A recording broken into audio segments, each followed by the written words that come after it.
Confira hoje no Data Circle News. CEO da Shopify anuncia novas políticas de contratação. Modelo GPT 4.5 passa no teste de Turing. James Cameron, cineasta, reflete como IA pode cortar custo de blockbusters. Meta lança Llama 4, o seu modelo mais avançado até o momento. Confira isso e muito mais, agora no Data Circle News.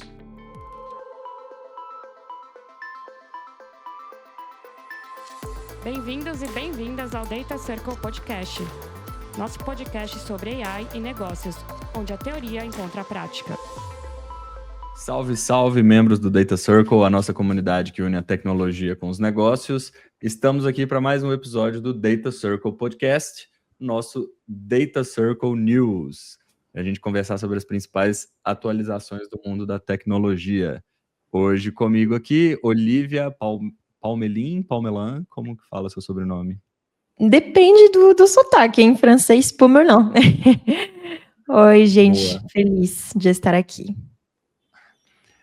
Com a gente também o Edwise Brás, fala aí, Ed. Oi, pessoal, boa noite. E Ciro Paiva, tudo bom, Cirão? Boa noite, pessoal. Desculpa aí, teve um probleminha técnico aqui, mas já resolvemos. Então vamos lá, galera, sobre as mais quentes novidades do mundo da tecnologia, o CEO da Shopify anuncia novas políticas de contratação. E aí, o que vocês têm para me contar sobre essa novidade aí? Qual que é a polêmica da vez? Tema polêmico mesmo, né? Tipo, acho que eles anunciaram que vão contratar só para cargos onde uma inteligência artificial não consegue realizar a atividade ou a tarefa de forma eficiente. Então, eles têm um foco muito grande em produtividade, eficiência, cost cutting mesmo. Mas, assim, acho que um tema... A gente está no coração da inteligência que pode reemplaçar o humano, que vai impactar o mercado do trabalho, né? Então, acho que traz discussões aqui. Basicamente, precisa de um business case para a pessoa ser contratada de que ela faz a tarefa melhor do que a inteligência artificial. É isso, né? Que vem falando que se você quer pedir recursos adicionais, como pessoas ou tempo, você tem que justificar o porquê de um recurso adicional e não de usar uma IA para fazer aquilo mais rápido. Assim. Acho que levanta várias discussões ao longo dessa reportagem, mas vou ouvir primeiro a opinião do Ed aí, depois eu trago os pontos.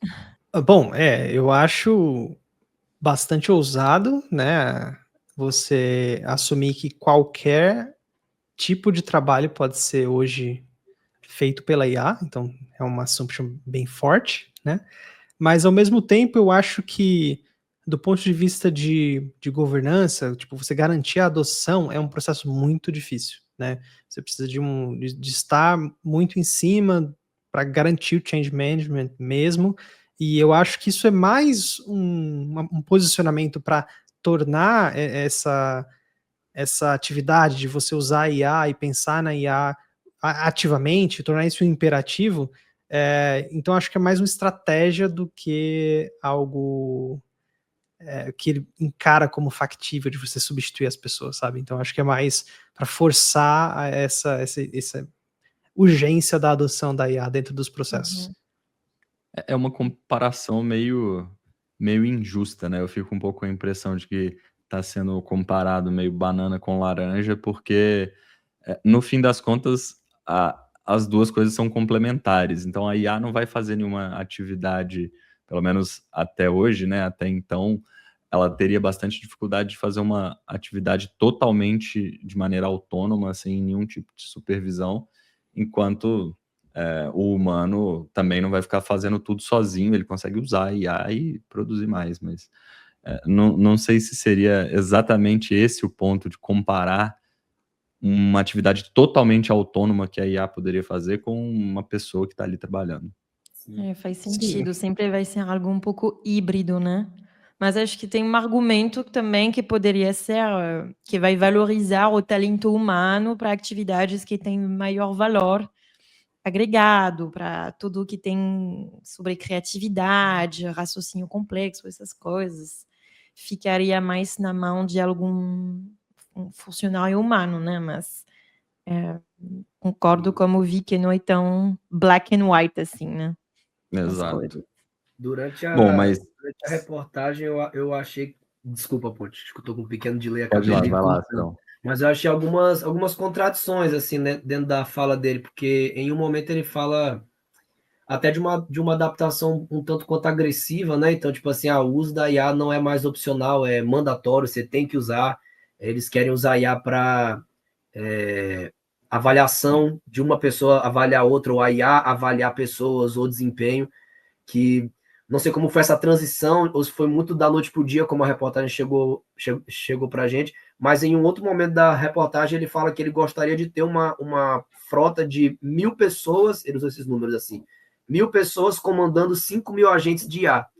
E com essa frase eu já fico um pouco mais tranquilo de que não é tão substituível, assim, é mais para a parte do seu trabalho que pode ser automatizada, meio que você deixar ali com a IA, e o humano poder focar na parte criativa. Pelo menos eu, como um otimista, é como eu gosto de pensar que seria essa fala dele, né? Que tem aquela fala que eu quero que a IA lave minha louça para eu poder fazer minha arte, não que a IA faça minha arte para eu poder lavar minha louça.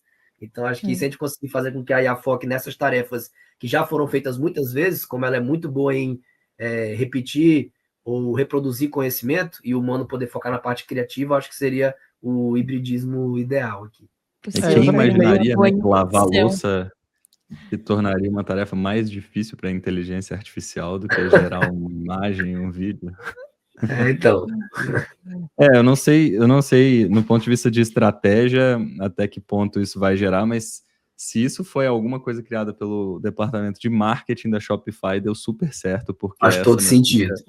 Rendeu muito e deu uma visibilidade bem grande para o Shopify. Bom, galera, seguindo para a próxima notícia, modelo GPT 4.5 passa no teste de Turing. Bem interessante essa notícia, por dois motivos, né? Um, pelo teste mais antigo da inteligência artificial ainda ser atual, e outro, por o superstar dos modelos de inteligência artificial, agora renovado, continua com tudo em cima e tá mandando bem aí nos parâmetros, nos testes. Quer explicar pra gente o que é o teste de Turing para os nossos telespectadores? Bora. Alan Turing foi um dos pioneiros aí no pensamento das máquinas pensantes, né? Tanto do ponto de vista da formalização do que seria um computador, então o modelo computacional que a gente usa hoje, como você cria máquinas que fazem computação, é baseado num modelo que ele criou, né? Mas também ele estava muito interessado essa máquina que fosse inteligente num sentido geral, e não só do ponto de vista de computação, né? Que fosse comparável com o ser humano. E aí eu acho que entra num ponto que é muito difícil de você medir inteligência, porque a gente não tem nenhuma definição globalmente aceita do que significa inteligência. Mesmo do ponto de vista filosófico, cognitivo, sempre você tem uma perspectiva de como é que você mede inteligência, mas você não tem uma definição que todas as áreas que lidam com sistemas inteligentes ou pessoas mesmo aceitam, né? Então eu acho que o teste de Turing tem uma hipótese interessante de que é mais fácil você reconhecer um sistema inteligente do que você definir o que significa inteligência. Então ele meio que delega essa avaliação, se um sistema é inteligente ou não, para pessoas, né? Então o teste você isola uma pessoa dentro de uma sala, digamos assim, e aí você, através de troca de mensagens, você pede para ela determinar se uma mensagem foi gerada por uma pessoa ou se foi gerada por um sistema artificial. E se essa pessoa for incapaz de distinguir qual foi gerado pelo artificial, qual foi gerado pela pessoa, então, para todas questões práticas, aquele sistema pode ser definido como um sistema inteligente. Então, tem um questionamento se isso é realmente o melhor jeito de você medir inteligência, né?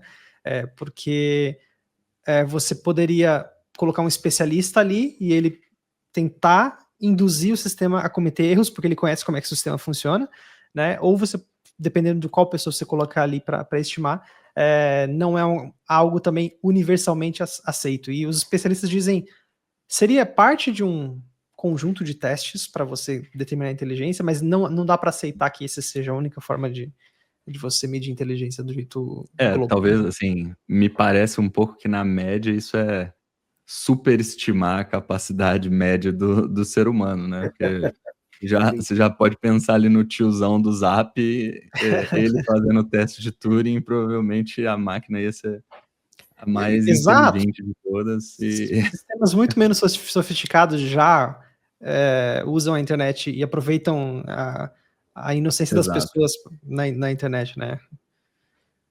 Outra Então, coisa que acho eu que queria dá pra- comentar também é que é interessante, porque o GPT 4.5, quando ele foi lançado, ele foi um flop, assim, total. A gente esperava que fosse um modelo super avançado, a gente tá todo mundo com expectativa gigantesca para o GPT-5, né, achando que a gente vai automatizar todas as coisas que existem. E aí, quando ele foi lançado, a diferença entre ele e o modelo anterior não era clara. Então, não era muito óbvio você dizer que o GPT 4.5 era melhor do que o 4O, por exemplo.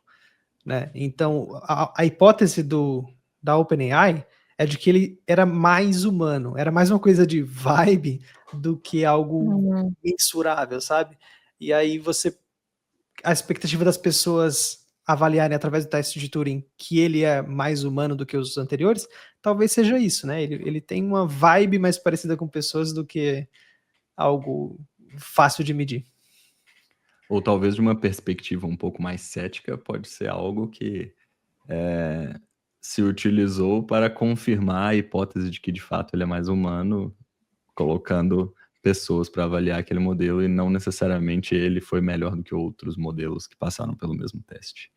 Exato. E só um disclaimer, né? Esse paper, ele está em processo de revisão, né? Então, ele não foi aceito ainda pela comunidade acadêmica, né? E é a perspectiva de um grupo científico. Ciência não se faz de forma isolada, né? É preciso que você repita os experimentos e tal. Então, é importante também levar em consideração que é a perspectiva de um grupo só. Do meu ponto de vista, pensando mais na ética, assim, né? Eu acredito que uma coisa é incontestável, acho que esses modelos estão ficando cada vez mais difíceis de serem detectados. Você está falando com uma IA, e eu acho que entra na seara de até onde chegaremos, e quando você vai interagir com uma IA online, você deveria estar sabendo que está falando com uma IA, e se essa IA cometer um erro, quem vai ser responsabilizado? É a pessoa que desenvolveu aquele sistema, é a empresa por trás daquele modelo base. Então, acho que a gente está entrando numa área muito cinzenta que a gente está descobrindo conforme as coisas vão acontecendo, né? Então, acho que é meio perigoso, assim, acredito eu. Não sei a opinião de vocês. Até que ponto a IA deveria, de fato, se comportar como um humano, né? Acho que essa fica a dúvida. Sem você saber que está interagindo com uma IA, assim. Então... Tem um filme excelente sobre o Alan Turing que se chama The Imitation Game. Acho que a gente vai falar de cinema também no podcast. Mas é justamente isso, né? Como a inteligência artificial ela consegue imitar a inteligência humana e quanto a gente consegue diferenciar isso, né? Muito bom. Inclusive, excelente filme. Vale super a pena assistir.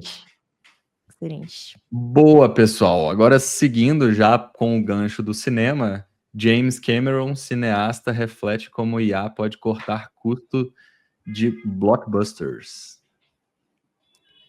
Eu achei o título do artigo um pouco radical, né? Quando você lê o conteúdo, acho que é um pouco mais nuanceado. Não sei como dizer isso em português, mas acho que ele é muito...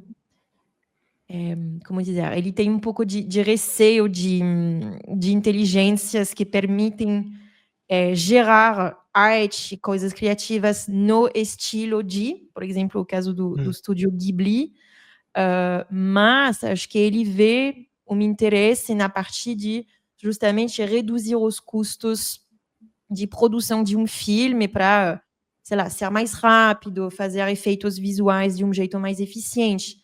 Muito mais do que reduzir equipes que vão produzir o filme, né? Mas acho que ele vê algum interesse técnico aqui em alguns desafios próprios do cinema que a IA pode resolver e aí gerar uma eficiência maior.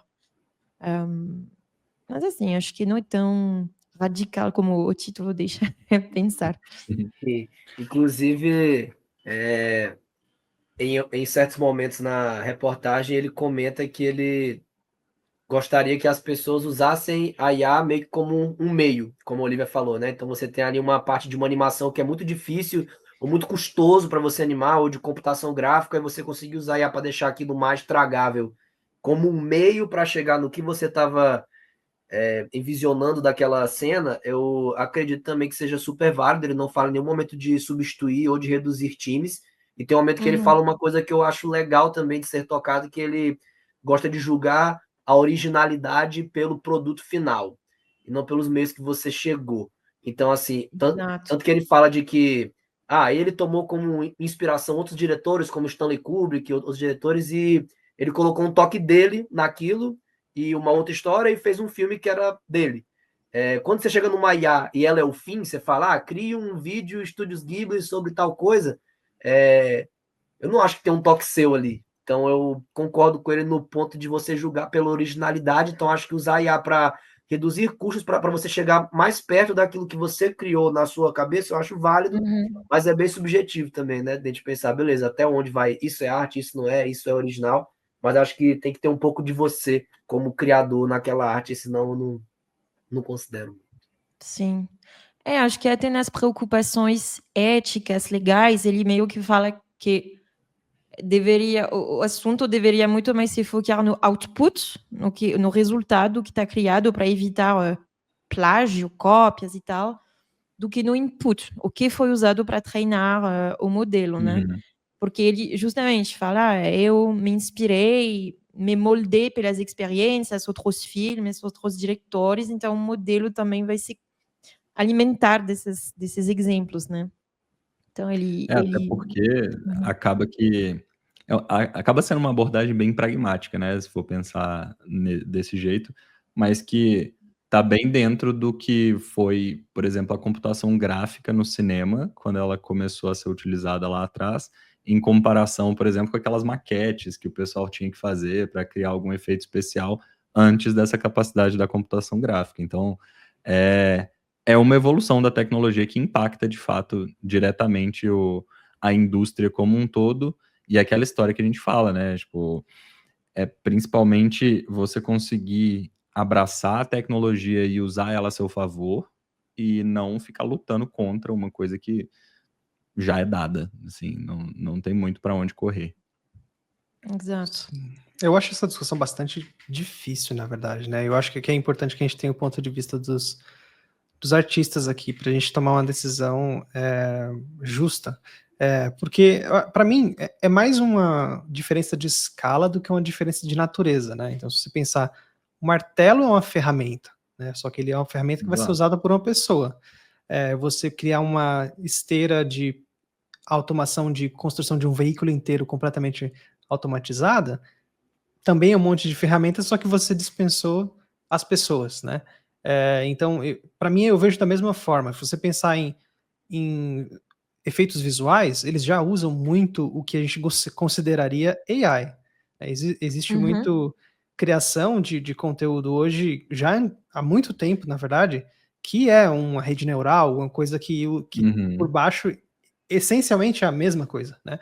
Só que eu acho que aqui a diferença é a escala, tipo, quão fácil é você criar um vídeo inteiro em minutos, né, usando um prompt, né? E aí eu acho que o efeito e o impacto é muito grande, exige que a gente talvez pense. O tanto que você esteve envolvido no loop, né? Porque você pode fazer um prompt extremamente detalhado e colocar nos mínimos detalhes tudo que você quer que tenha no vídeo, ou você pode falar, eu quero um vídeo tal e tal, tipo, bem direto, e vai sair um vídeo depois e a IA vai decidir todos os detalhes por você. Então, acho que entra nessa seara também. Mas é isso, pessoal. Acho que esse tipo de discussão ainda vai acontecer muito mais aí. Teremos mais notícias desse tipo nos próximos episódios. Seguindo para a próxima notícia, Meta lança o Llama 4, seu modelo mais avançado até o momento. O Llama, que é também um superstar aí do mundo dos LLMs, agora com o Llama 4. Comente aí para a gente, Ed.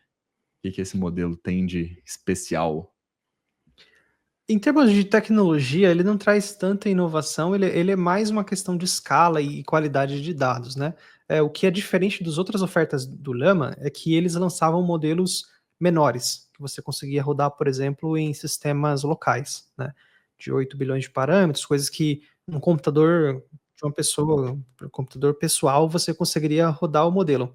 Essa nova versão é diferente, eles lançaram modelos de grande porte, gigantescos, né, equivalentes a modelos comerciais, né? Então isso é uma certa diferença do ponto de vista de estratégia, eu acho.